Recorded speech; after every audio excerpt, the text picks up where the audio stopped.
I look the financial part, long hair and all that kind of stuff. Don't tuck in my shirt because most of finance is really a load of crap when it comes down to it. I mean, I'm sure you guys have been shoveled the whole notion of if you just save enough money, sacrifice, scrimp, save, defer, delay, one day, someday, you can have this, pile of money in the stock market. But the problem is the stock market has overpromised and underperformed for the majority of people. We did a study, and when I say we have two kind of full-time guys, and one of them, Steven, went and did this research where he said, all right, what's the stock market actually done between the year 2000 and the year 2015? And we adjust it for inflation, which, by the way, what do they say the stock market averages? 8% since 2000 BC or some nonsense like that, right? So what we found is 8% was accurate. It was 8.4% total over that period of time.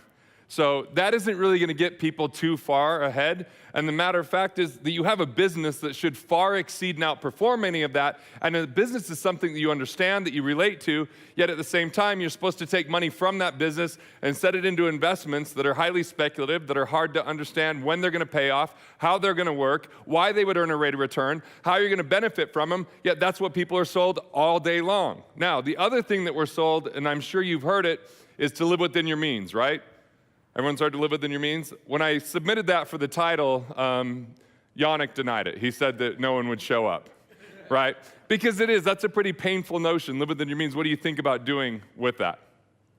Cutting back, restriction, and here's the deal, no one shrinks their way to wealth. So if you start thinking in a reductionist mindset, it actually limits wealth, not grows it. But living within your means is good advice from the standpoint of you shouldn't spend a whole bunch more money than what you make and end up in a train wreck type of situation. But the thing is, what I want to focus on today is a different way to live within your means, to be more efficient within your means, to find money and reclaim money that's rightfully yours, especially considering, I think, one of the major dangers to all entrepreneurs as we move forward is that there's this ridiculously massive deficit.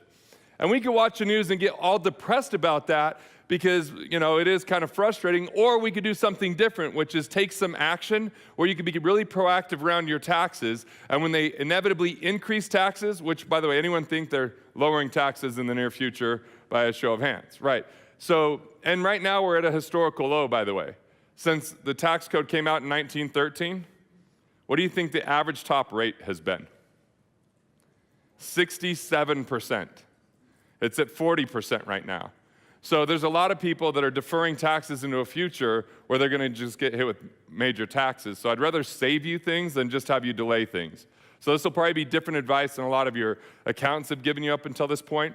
And my objective is to make sure to give you things that you can put on the ground and implement immediately, whether you ever talk to us again or not, whether you ever see me again or not. I want to make sure to give you a framework that in understanding this framework, you can avoid the two major tax traps that most people fall victim to.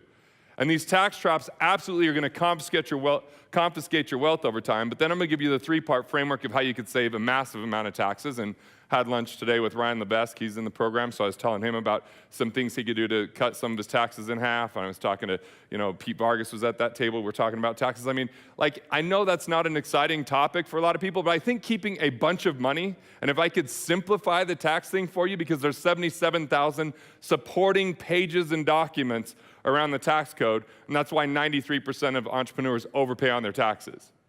First of all, you might have this entrepreneurial disease called I'll just earn more.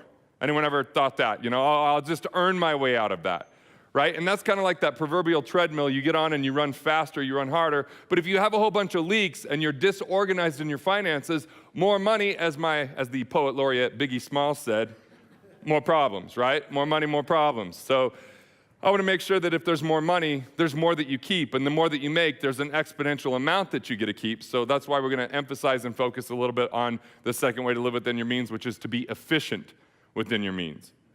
Just to have efficiency. Optimize your cash flow. Then the third way to live within your means, I think, is the most critical thing, and it's probably why you're here in the first place, and that's to continually expand your means.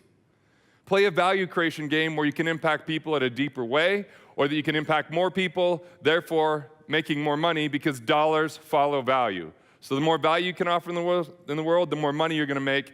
And really, there's kind of a framework out there that leads towards economic independence. So what I mean by economic independence is when you have enough investment income and some entrepreneurial income. The problem with entrepreneurial income is it's awesome, but it still does take quite a bit of a management, even if it's not you directly responsible for it. But it's still, if you can have income that comes in, even if you don't show up to the office or the basement for some of you, working in your underwear or whatever it is, that happens with internet marketers at times. But, if you look at that and say, if you could create recurring revenue as the objective, recurring revenue to cover your basic expenses in life, that's economic independence. And why that's a really critical state to be in is if you can create that economic independent situation, that means every dollar you earn above and beyond your recurring revenue that doesn't cover your expenses isn't encumbered by lifestyle and go towards building assets. That's where exponential growth exists. Exponential growth doesn't exist in compound interest, even though I know you've been taught and trained that compound interest is some magical thing. Hell, it takes 30 years for it to ever kick in.